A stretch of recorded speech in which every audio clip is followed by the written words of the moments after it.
Tak ada opening tanpa basa-basi. Mari bahas chapter selanjutnya.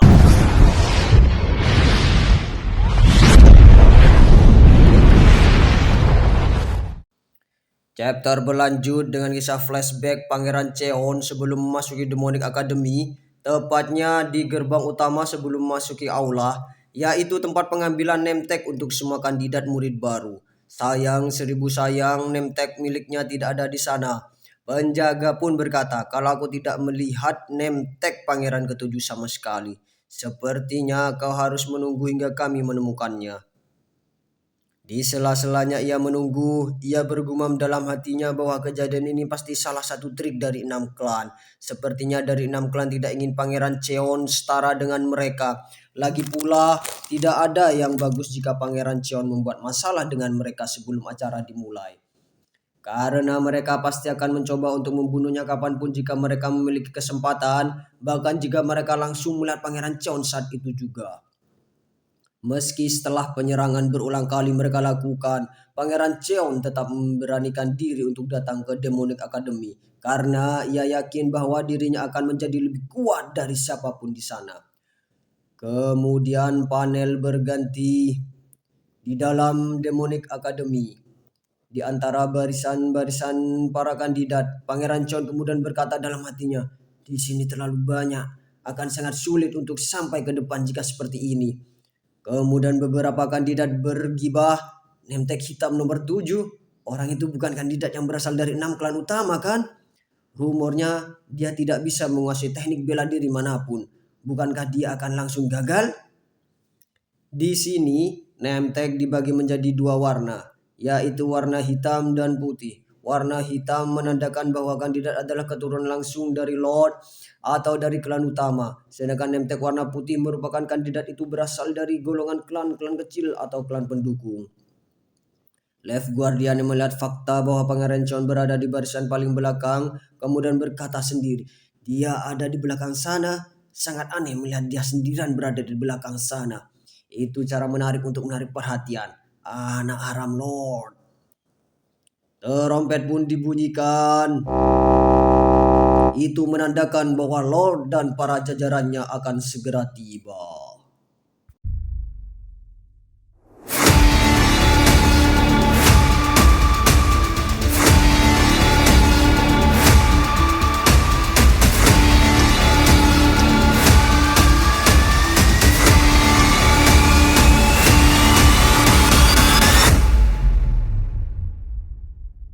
Kemudian Left Guardian berkata pada salah satu guardian yang lainnya di sana, "Sialan, pakaian lusuh. Si brengsek ini pasti sedang mabuk. Hei, kau lihat kemana ha?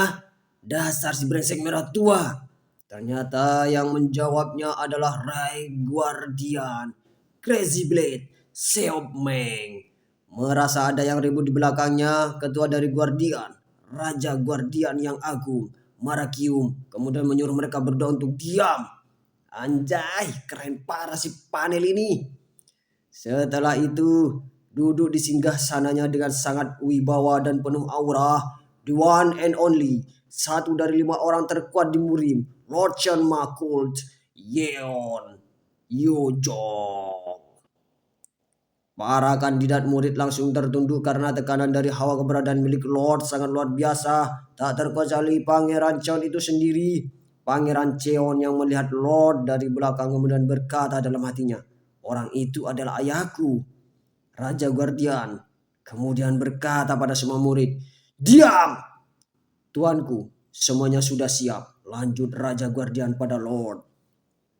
Lord pun berdiri dan dengan aura yang ia miliki kemudian ia berkata, "Kalian semua adalah masa depan dari kultus ini. Kami menyambut kalian semuanya." Para kandidat murid yang mendengarnya, bahkan Pangeran Cheon sendiri pun sampai tertekan dan berkata dalam hatinya, "Apa ini yang mereka panggil Neigong? Padahal dia hanya berbicara saja, tapi itu masih terngiang-ngiang di telingaku. Di tempat ini berlatih, buatlah ikatan, jadilah kekuatan untuk kultus." Lanjut Lord. Semua kandidat kemudian langsung berteriak, "Wah!" untuk kultus demonik.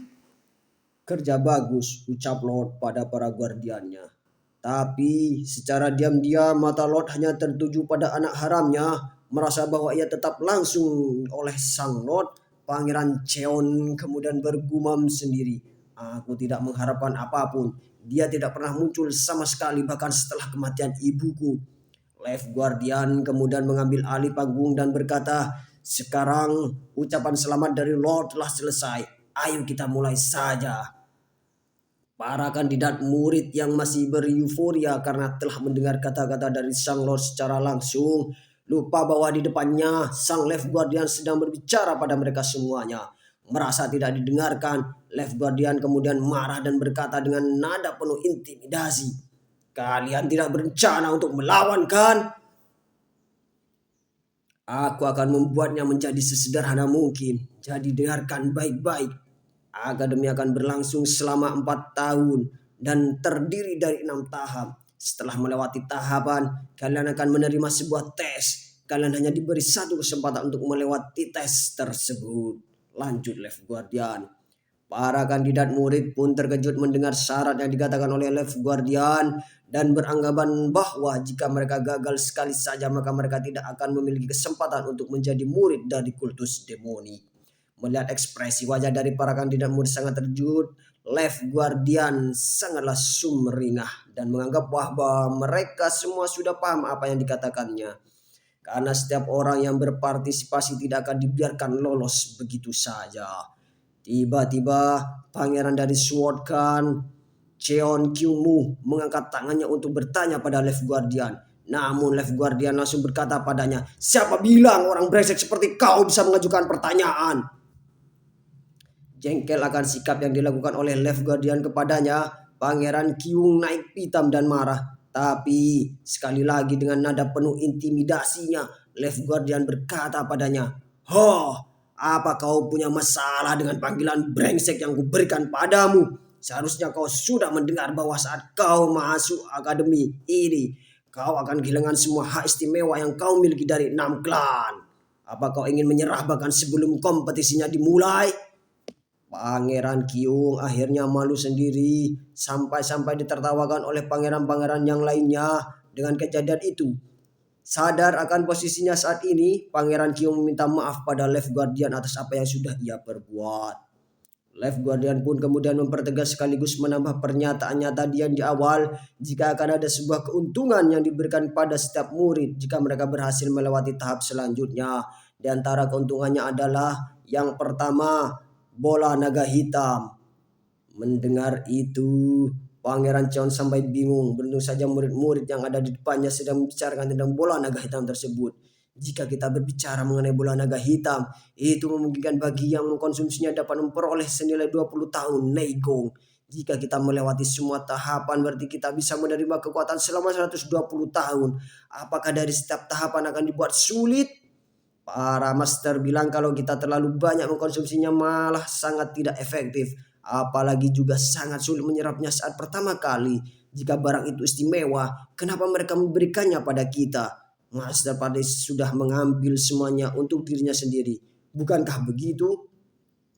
Pangeran Chan yang kebetulan menyimak perbincangan dari murid-murid tersebut merasa sangat antusias karena ia belum memiliki Neigong sama sekali.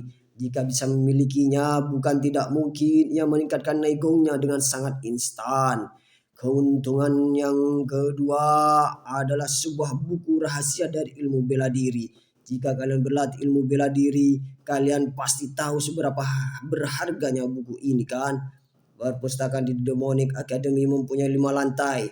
Setiap kalian bisa melewati satu lantai, kalian akan diberi akses untuk satu lantai, tergantung dari usaha kalian sendiri. Kalian mungkin berkesempatan untuk belajar rahasia dari 6 klan atau bahkan rahasia dari berbagai ilmu bela diri yang lain. Jelas Left Guardian.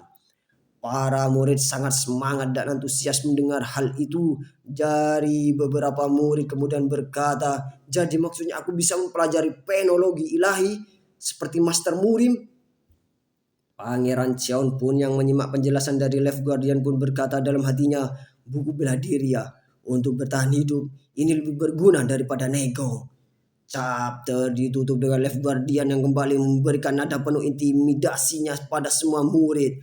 Pertama, kebanyakan dari kalian pasti tidak akan bisa sampai lantai 5. Bahkan jika kalian dibangkitkan sekalipun. Jadi jangan terlalu berharap.